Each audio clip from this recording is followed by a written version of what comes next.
big guy, so I'll make sure the cops to make sure all the applicants pay for what's in. So, what kind of work you do?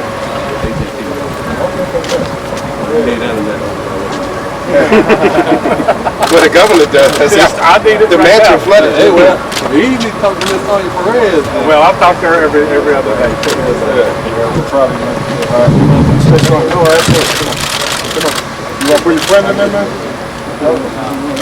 No, we'll just do one. We're just going to do one because I got this press is getting all hot. Come on. That's a president cares about the book.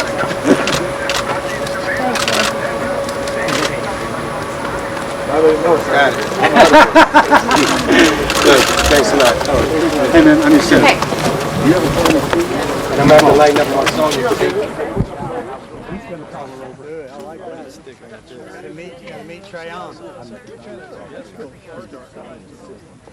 I got an email. I got an order. We'll make sure that happens. All right, everybody, let's line up here. Let's get this done. Tell me when everybody's all lined up. Come on, we got another member of Congress here. Well, to begin with, I just want to say thank you to the outstanding officials behind me who have been on the ground working 24/7 since this flood happened. It begins with outstanding leadership from the top with Governor John Bel Edwards, and we very much appreciate all the outstanding work he's done. His better half, the First Lady of Louisiana, I know has been by his side every step of the way, and we are grateful for her. I know they've got their own cleaning up to do because the governor's mansion was flooded as well. In addition, I want to acknowledge Senator Bill Cassidy, Senator David Vitter, Representative Garrett Graves, Representative Cedric Richmond, the mayor of Baton Rouge, Kip Holden, and somebody who I can't brag enough about, one of the best hires I made as president, the administrator of FEMA, Craig Fugate, who has done such an outstanding job, not just in dealing with this particular incident, but has really rebuilt FEMA so that there's a change of culture. And everybody knows that when a disaster happens, FEMA's going to be there on the ground cooperating with state and local officials rapidly and with attention to detail and keeping the families who've been affected uppermost in their minds. So we very much appreciate everything Craig's done. It's hard, by the way, for Craig to be here because he's a Florida Gator, and he's been seeing a lot of LSU t-shirts as we've been passing by. I just had a chance to see some of the damage from the historic floods here in Louisiana. I come here first and foremost to say that the prayers of the entire nation are with everybody who lost loved ones. We are heartbroken by the loss of life. There are also people who are still desperately trying to track down friends and family. We're going to keep on helping them every way that we can. As I think anybody who can see just the streets, much less the inside of the homes here, people's lives have been upended by this flood. Local businesses have suffered some terrible damage. Families have, in some cases, lost homes. They've certainly lost possessions, priceless keepsakes. I was just speaking to a young woman whose husband died shortly after the birth of her second child, and she was talking about how her daughter was trying to gather all the keepsakes that she had in her bedroom that reminded her of her father. And that gives you some sense that this is not just about property damage, this is about people's roots. You also have a situation where there are a lot of kids who are supposed to start a new school year, and they're going to need some special help and support for a while. Sometimes when these kinds of things happen, it can seem a little bit too much to bear, but what I want the people of Louisiana to know is that you're not alone on this. Even after the TV cameras leave, the whole country is going to continue to support you and help you until we get folks back in their homes and lives are rebuilt. And the reason I can say that with confidence is because that's what Americans do in times like this. I saw it when I visited displaced Louisianans when I came down here as a senator after Katrina. I saw it when I visited New Orleans for the 10th anniversary last year. I know how resilient the people of Louisiana are, and I know that you will rebuild again. And what I've seen today proves it. I want to thank all the first responders, the National Guard, all the good neighbors who were in a boat going around and making sure people were safe, showing extraordinary heroism and in some cases risking their own lives. Governor Edwards, the state of Louisiana, the city, the parish governments, they've all stepped up under incredibly difficult circumstances. I just want to thank the people on this block. As I was walking down, one woman at the end, elderly, she was on her own. She had just lost her daughter. You had a young man next door who was helping out his father, but had also offered to help out that neighbor so that she could salvage as much as she could and start the process of rebuilding. With respect to the federal response, over a week ago I directed the federal government to mobilize and do everything we could to help. FEMA Administrator Craig Fugate arrived here a week ago to help lead that effort. Secretary of Homeland Security Jay Johnson visited last week to make sure state and local officials are getting what they need. To give you a sense of the magnitude of the situation here, more than 100,000 people have applied for federal assistance so far. As of today, federal support has reached $127 million. That's for help like temporary rental assistance, essential home repairs, and flood insurance payments. FEMA is also working with Louisiana around the clock to help people who are displaced by floods find temporary housing. And any Louisiana family that needs help, you can find your nearest disaster recovery center by visiting FEMA.gov or calling 1-800-621-FEMA. I'm going to repeat that, FEMA.gov or 1-800-621-FEMA. Now, federal assistance alone is not going to be enough to make people's lives whole again. So I'm asking every American to do what you can to help get families and local businesses back on their feet. If you want help,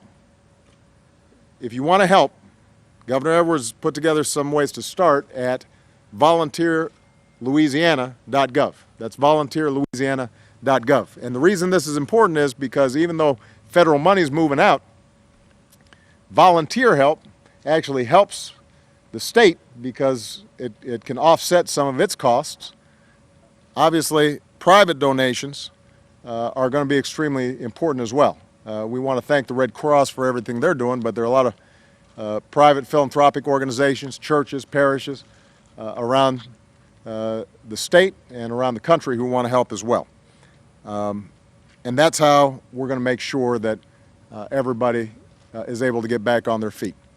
So let me just remind folks, sometimes once the floodwaters pass, people's attention spans pass. This is not a one-off. This is not a photo op issue. This is how do you make sure that a month from now, 3 months from now, 6 months from now, people still are getting the help that they need. I need all Americans to stay focused on this.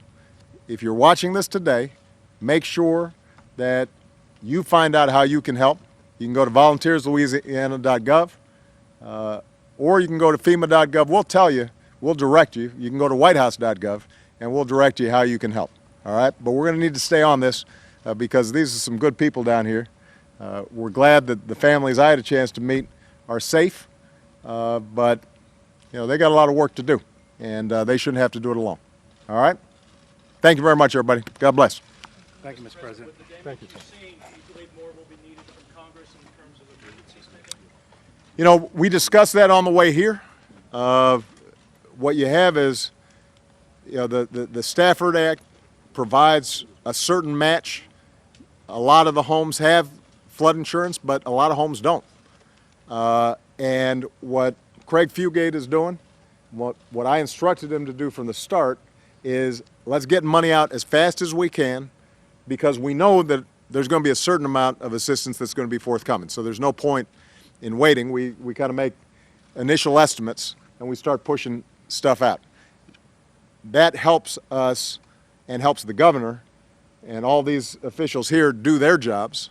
And then what we have to do is, as we fine-tune exactly what's needed, when we know, for example, how much permanent housing is going to have to be built, when we have a better sense of how much infrastructure has been damaged, what more we need to do in terms of mitigation strategies, that's when Congress, I think, may be called upon to do some more. Now, the good news is that you got 4 members of Congress right here, and a number of them happen to be in the majority. So I suspect that they may be able to talk to the Speaker and talk to Mitch McConnell, but in part because of the fine stewardship at FEMA, and frankly, because we've been a little lucky so far, and I'm going to knock on some wood in terms of the amount of money that's gone out this year, FEMA has enough money for now to cover the costs that can be absorbed. The issue is going to be less what we need to do in terms of paying for the short term. It's going to be the medium term and the long term rebuilding.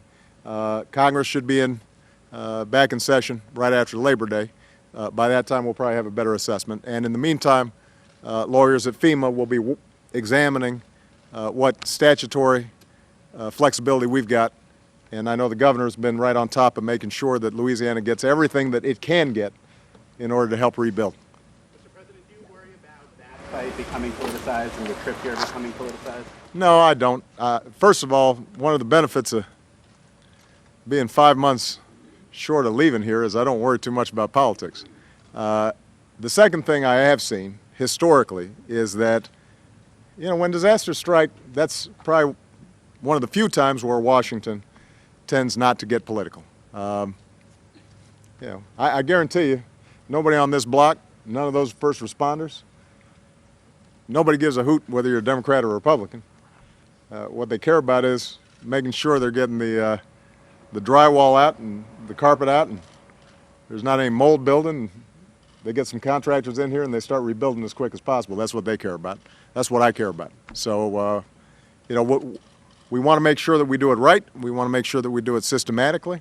But the one thing I just want to repeat is how proud I am of FEMA, because if you think about the number of significant natural disasters that have occurred since my presidency began, you'd be hard-pressed to find a local official anywhere in the country, including those in the other party, who wouldn't say that Craig Fugate and his team have been anything less than exemplary and professional. And one of the things I did when I walked through each of these homes was ask, have you contacted FEMA? Have you filed? And uniformly they said that they had been in touch with FEMA, they had acted professionally, some of them had already been out here for inspections. And I think that does indicate why it's important for us to take the federal government seriously, federal workers seriously. There's a tendency sometimes for us to bash them and to think that they're these faceless bureaucrats, but when you get into trouble, you want somebody who knows what they're doing, who's on the ground, working with outstanding officials, and that's true whatever party. And I could not be prouder of the work that FEMA's done. That doesn't mean that there aren't going to still be folks who need more help, and that we're not going to have some constraints statutorily, and Congress isn't going to have to step up. But it does mean that the basic backbone, the basic infrastructure and architecture that we have in terms of disaster response, I think has been high quality. And I'm very proud of them for that, and I want to publicly acknowledge that at the moment. All right? Thank you, guys. How you doing? I'm a little sweaty right now. But what's your name? Hey, Melissa. How you doing? What's your name, man? Leroy. Good to see you. Which home is yours? This one right here. So you let us use your yard? Well, come on. We gotta. Here, come on. We gotta take pictures right now. Yeah, but we gotta have the podium. We gotta have the podium so that, here, you get on one side, you get on the other. That way, we can look like we're giving a press conference together. Come on.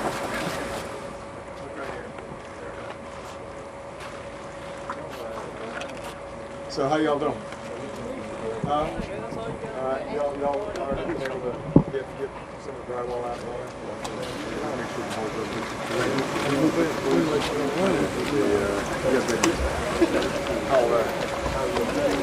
Is that right? Oh, come on. You sure? Well, you sure you're not?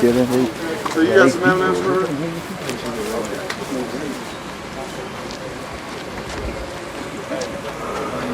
Okay. Will you tell her the president, can you shoot video on that? So that way I can wish her a happy birthday. All right, so her name is what? This is Malia's the one with the birthday? What's her first name? Moline. Okay. All right. Tell me when you're ready.